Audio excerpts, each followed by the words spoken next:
बिस्मिल्लाहिर्रहमानिर्रहीम। अस्सलाम वालेकुम फ्रेंड्स, कैसे हैं आप सब लोग। मैं हूं समरीन और आप लोग देख रहे हैं समर्स किचन। आज आपके साथ बहुत ही आसान, बहुत ही मज़ेदार किस्म के चटपटे चटखारा बीफ कबाब की रेसिपी शेयर करूंगी। दावतों में बनाने के लिए भी ये बहुत ही आसान और परफेक्ट रेसिपी है। इस रेसिपी को बनाने के लिए आपको किसी भी किस्म के ग्रिल या ओवन की ज़रूरत नहीं पड़ेगी। हम इसे बहुत ही आसानी से पैन में तैयार करेंगे। चलें फिर रेसिपी स्टार्ट करते हैं। बिस्मिल्लाहिर्रहमानिर्रहीम। सबसे पहले कबाब बनाने के लिए हमें 500 ग्राम बीफ के कीमे की ज़रूरत पड़ेगी। आपने कीमे को एक दफ़ा चॉपर में डाल के अच्छे से घुमा लेना है। कीमे का फ़ाइन होना बहुत ज़रूरी है। अब इसमें नमक शामिल करेंगे 1 और 1/4 टीस्पून। नमक आप लोग अपने जायके के हिसाब से भी शामिल कर सकते हैं। 2 टेबल स्पून इसमें कुटा हुआ धनिया शामिल कर देंगे। 1 टेबल स्पून इसमें कुटा हुआ ज़ीरा शामिल करेंगे। अब इसमें 1/4 टीस्पून से थोड़ा सा कम अजवाइन शामिल करेंगे। 2 टेबल स्पून इसमें अनारदाना पाउडर की शामिल कर देंगे।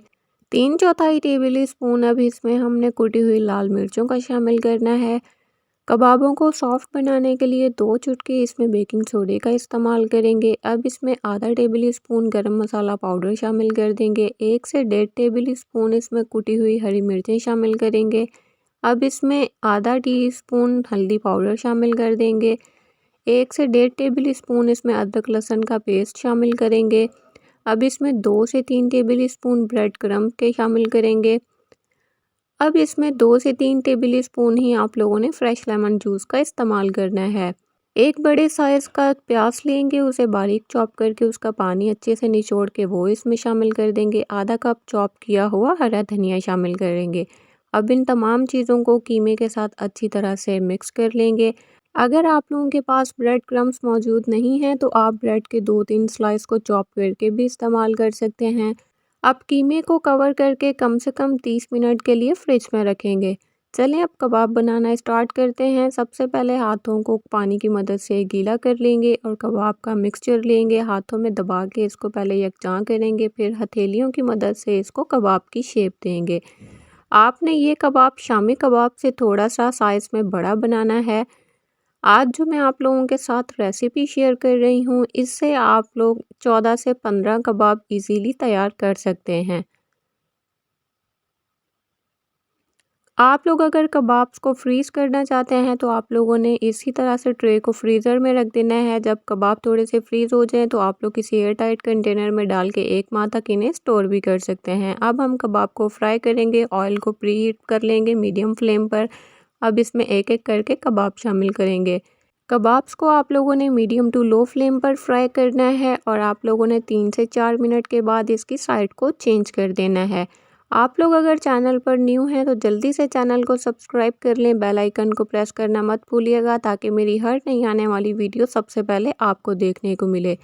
कबाब्स पर जब आपकी मर्ज़ी का कलर आ जाए तो आपने इन्हें निकाल लेना है, क्योंकि हमने इसमें बेकिंग सोडे और लेमन जूस का इस्तेमाल किया है जो कि कबाब्स को गलाने का काम करेगा।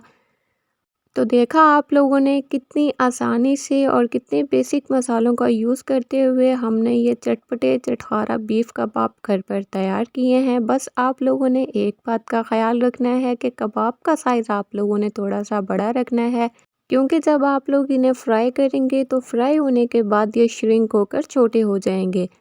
एक कबाब में अब आप लोगों को तोड़ के चेक करवाती हूँ। आप लोग देख सकते हैं ये कितने सॉफ्ट और जूसी बनकर तैयार हुए हैं। ये कबाब मेरे बहुत ही ज़्यादा फेवरेट हैं और मेरी फैमिली को भी ये बहुत ज़्यादा पसंद हैं। आज मैंने अपनी फैमिली के कहने पर ये कबाब बनाए हैं और अपनी समर्स किचन फैमिली के साथ ये रेसिपी शेयर की है। आप लोग भी जल्दी से इस रेसिपी को ट्राई करें और अपना फीडबैक मेरे साथ लाजमी शेयर करें। मुझे उम्मीद है कि आप लोगों को मेरी ये कबाब की रेसिपी बाकी रेसिपीज़ की तरह भी बहुत ज़्यादा पसंद आई होगी। वीडियो अच्छी लगी हो तो ज़्यादा से ज़्यादा शेयर करें फ्रेंड्स में और फैमिलीज़ में। मिलते हैं नेक्स्ट वीडियो में, तब तक के लिए अपना बहुत ज़्यादा ख्याल रखिएगा, दुआओं में याद रखिएगा। अल्लाह हाफिज़।